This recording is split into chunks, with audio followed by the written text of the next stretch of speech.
ஆண்டவராகிய இயேசுவின் நாமத்தினாலே இந்த விடியலை தேடி நிகழ்ச்சிக்கு உங்களை வரவேற்கிறேன். அறிந்து கொள்ளுவோம் ஆண்டவரை, தெரிந்து கொள்ளுவோம் தேவனை என்கிற தலைப்பின் கீழே தேவனை குறித்து பல காரியங்களை கற்றுக்கொண்டிருக்கிறோம். குறிப்பாக தேவனுடைய சுபாவம், அவருடைய பண்பு, அவருடைய குணாதிசயம், அதாவது attributes of God, nature of காடை படிச்சுட்ருக்கிறோம். பல காரியங்களை குறித்து கற்றுக்கொண்டோம். இன்றைக்கி ஒரு முக்கியமான காரியத்தை குறித்து சொல்ல போகிறேன். ஒருவேளை உங்களுக்கு நான் சொல்லக்கூடிய காரியத்தில் உடன்பாடு இல்லாமல் இருக்கலாம், ஏன்னா அப்படிப்பட்ட சப்ஜெக்ட் இது. ஆனால் பாருங்கள், யாருடைய அனுபவத்தை விடவும் வேதம் அதுதான் உண்மை, அதுதான் சத்தியம். அனுபவமாக இல்லை வேத வார்த்தையா அப்படின்னா கண்ணை மூடிக்கிட்டு வேத வார்த்தையை நம்ம டச் பண்ணிடணும். ஏன்னா ஆழமான அனுபவங்களை தூக்கி பிடிப்பதை விட ஆவிக்குரிய பட்டயமாகிய வேதத்தை தூக்கி பிடிப்பதே சிறந்த ஆவிக்குரிய வாழ்க்கைக்கான வழி. அதனால் நம்ம வசனத்துலேருந்தே பார்க்கலாம். இன்றைக்கி நம்ம பார்க்க போகிற காரியம் என்னென்னா, காட் இஸ் ஸ்பிரிட், தேவன் ஆவியாக இருக்கிறார். இது கேட்ட உடனே அது என்ன பிரதர் தேவன் ஆவியாக இருக்காருங்கிறீங்க? நாங்கள் முந்தா நாள் கூட பார்த்தேன், நீங்கள் யாரை பார்த்தீங்கன்னு எனக்கு தெரியல பிரதர், பட் பைபிளில் என்ன இருக்குங்கிறத நான் சொல்கிறேன். முதல்ல இந்த ஆவியாக இருக்கிறாருன்னா என்னங்கிறத உங்களுக்கு எக்ஸ்பிளைன் பண்ணிடுறேன், அதுக்கப்புறம் நம்ம பார்க்கலாம். முதல்ல வசனத்துலேருந்து ஆரம்பிக்கலாமா? சரி. யோவான் 4வது அதிகாரம் 24வது வசனம் அப்படி சொல்லுகிறது. ரொம்ப முக்கியமான வசனம். இந்த ஒரு வசனத்துக்குலாம் சுற்றி வரப்போகிறோம், ஓகேவா? கொஞ்சம் வெளியே டைவர்ட் போவோம், திருப்பி இதே வசனத்தை வருவோம். தேவன் ஆவியாக இருக்கிறார், ஃபுல் ஸ்டாப். எதுக்கு? அடுத்து பாருங்கள், அவரை தொழுது கொள்ளுகிறவர்கள், அதாவது நீங்கள் நானும். நல்லா இருக்கா? It is talking about the relationship between God and us when it comes to worship. அதாவது தேவனுக்கும் நமக்கும் இருக்கிற உறவை ஆராதனை மையப்படுத்தி எழுதக்கூடிய வார்த்தை இது. தேவன் ஆவியாக இருக்கிறார், ரைட்டு. இப்போ நான் என்ன பண்ணோம்? அவரை தொழுது கொள்ளுகிறவர்கள். சரி, நான் தொழுது கொள்ள போகிறேன். எப்படி தொழுது கொள்ளணும்? ஆவியோடும் உண்மையோடும் அவரை தொழுது கொள்ள வேண்டும். முதல்ல கீ பாயிண்ட் சொல்லிடுறேன். இந்த ஆவியோடும் இருக்குல்ல, இது பரிசுத்த ஆவியோடுங்கிற அர்த்தத்தில் வரல. கொஞ்சம் இதை நல்லா படித்து பார்த்தீங்கன்னா புரியும். இந்த ஆவியோடுங்கிறது நம்மளை சொல்லியிருக்கு, நம்மளுடைய ஆவியோடும். சரி, அதுக்குள்ள போகிறதுக்கு முன்னே இந்த பக்கம் வரலாம். இந்த ஆவியாக இருக்கிறாருன்னா எப்படி இருப்பார்? எப்படி இருப்பார்? இந்த வெண்ணி போடும்போது மேலே புகை வருமே, ஸ்டீமு, அந்த மாதிரி இருப்பாரா? இல்லை ஆவியாக இருப்பார், இந்த ட்ரெயின் போகும்போது புகை வருமே, அந்த மாதிரி. முதல்ல நல்லா கவனிச்சிடுங்க, ஆவினாலே புகை இல்லை. ஆவிங்கிறது எதை குறிக்கிறது அப்படின்னா, டோன்ட் ஹாவ் த சைஸ் அல்லது டோன்ட் ஹாவ் த டைமென்ஷன்ஸ். இவ்வளோ உயரத்தில் இருப்பார், இன்ன கலரில் இருப்பார், இப்படி இருப்பார் அப்படின்னு வரையறுக்கவே முடியாத ஒரு காரியம் முதல்ல புரிஞ்சுக்கணும். முதல்ல இன்கார்போரியல், அதாவது சரீரம் அப்படிங்கிறது இல்லை, அதான் முதல்ல புரிஞ்சிக்க வேண்டியது. ரெண்டாவது, என்ன சைஸு, என்ன உயரம், என்ன டைமென்ஷன். இப்போ உங்களுக்கு சட்டை எடுக்கிறோன்னா 40, 42, 38 சொல்லுவோம்ல, அந்த மாதிரி அளவே கிடையாது. அதுக்கு அடுத்து, for superior and totally different from anything that he created.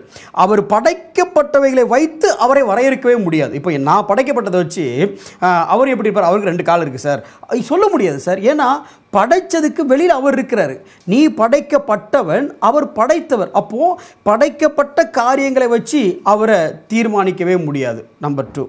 Number 3, அவருக்கு சரீரம் என்று ஒன்று கிடையவே கிடையாது. சரீரம்ங்கிறதே கிடையவே கிடையாது. ரெண்டாவது, இன்விசிபிள், அதாவது நோ மெட்டீரியல் சப்ஸ்டன்ஸ். இப்படி தொட்டு தடவி பார்க்குற மாதிரி அவர் கிடையாது. மெட்டீரியலே கிடையாது, இன்மெட்டீரியல் அப்படின்னு சொல்கிறோம்.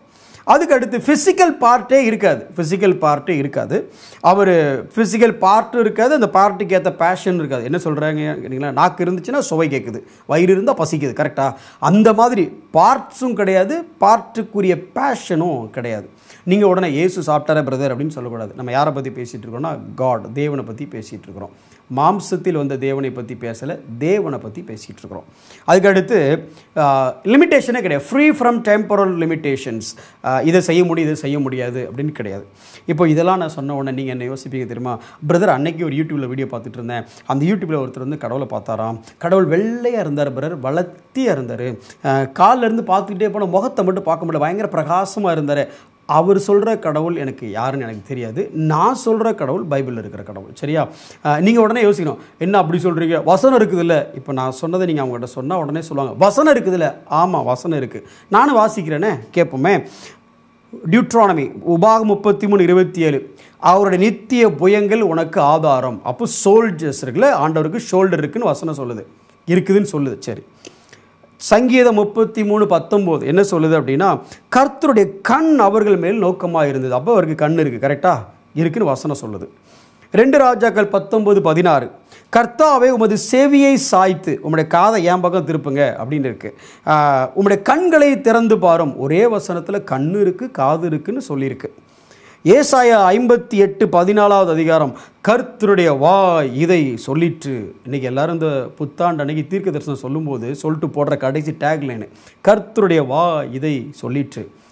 பட் நான் சொல்கிறேன், கர்த்தருக்கு வாயே கிடையாது.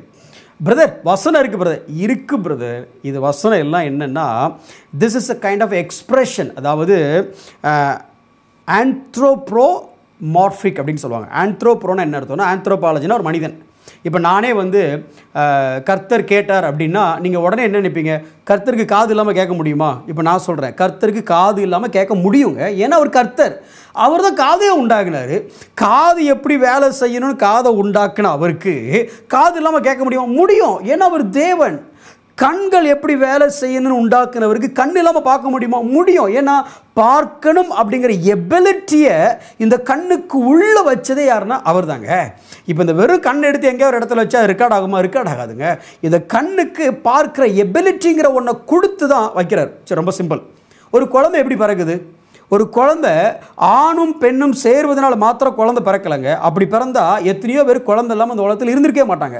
அப்போது அங்கே ஜீவன்கிற ஒன்றை யார் வைக்கிறான்னா தேவன் தான் வைக்கிறாரு.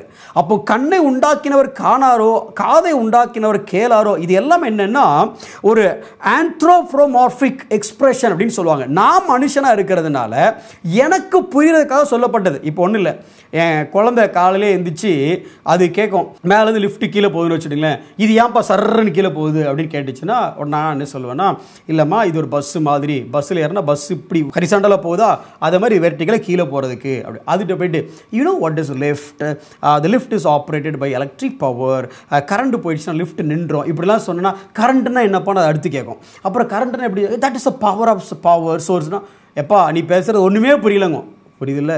அதே மாதிரி தான் அறியப்பட முடியாத அந்த தேவன், இன்ஃபைனைட் மேக்னிஃபிஷன்ட் காட். அப்படிப்பட்ட காட் காது இருந்தால் தான் கேட்பாருன்னு எனக்கு சொன்னால் புரியும். எனக்கு புரிவதற்காக எழுதப்பட்டது தான் அவருக்கு காது இருக்குது, கண் இருக்குது, அப்படின்னா அவரால் கேட்க முடியும், அவரால் பார்க்க முடியும், அவரால் உணர முடியும். இப்போ ஆவியாக இருக்காருன்னு படிக்கிறோம், 2 நாள் கழித்து அவர் நபராக இருக்கிறார், பர்சனாக இருக்கிறாருன்னு படிப்போம். அப்போ சொல்கிறேன், ஆனால் முதல்ல புரிந்துக்க வேண்டிய காரியம் எதற்காக இதை சொல்லுகிறோம் அப்படின்னா, nature of God is a God of spirit. இன்றைக்கி சும்மா நான் பார்த்தேன், தொட்டு பார்த்தேன், தடவி பார்த்தேன், பேசி பார்த்தேன், இன்ஃபேக்ட் அவரே ஒரு டீயை போட்டார், உட்காந்து குடித்தோம் பிரதர், லெமன் கொஞ்சம் தூக்கலாக இருந்துச்சு, இதெல்லாம் வந்து வேதத்திற்கு ஒத்த காரியங்கள் இல்லை. சரி, இதனால் நான் என்ன கற்றுக்கணும்? ஆவியாய் அவர் இருக்கிறதுனால அதே வசனத்தினுடைய 2வது பகுதி சொல்லுது, ஆவியோடும் உண்மையோடும் அவரை தொழுது கொள்ள வேண்டும். How do I worship God? இதை பற்றி நிறைய பேசிகிட்டே போகலாம். பட் அந்த வசனம் சொல்லும் பொழுது அவரை ஆவியோடும் உண்மையோடும் நான் தொழுது கொள்ளணும். எப்படி நான் தொழுது கொள்கிறேன்? நல்ல கவனிங்க, ஆவினாலே மெட்டீரியல் கிடையாது.